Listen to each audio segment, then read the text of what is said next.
Shoqëria Rajonale Ujësjellës Kanalizimeve SHA po bën një ndërhyrje në rrugën nr. 8 në Velipoj për zëvendësimin e 3 pusetave të ujrave të zeza, të cilat kanë pësuar dëmtime dhe janë kthyer në një shëtësim për banorët.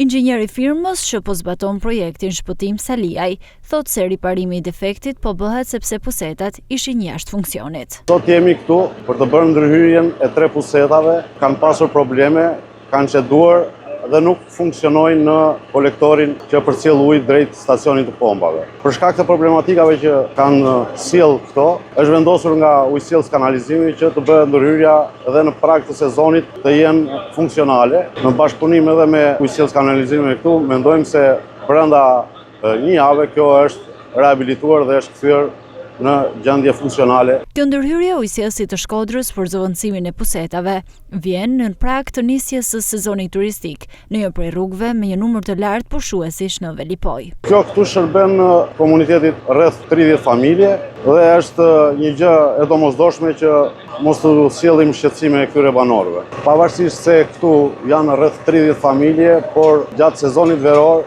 është një numër i konsiderueshëm i turistëve që prurjet e ujrave të zeza vinë dhe shtohen dhe problemi i tyre është kjo ndërhyrje që ne duhet ta bëjmë sa më shpejt që të jetë funksionale. Gjatë të gjithë vitit, por kryesisht në sezonin turistik, Ujësjellësi i Shkodrës synon përmirësimin e shërbimeve dhe garantimin e kushteve sa më të mira për banorët dhe turistët në zonën bregdetare në plazhin e Velipojës.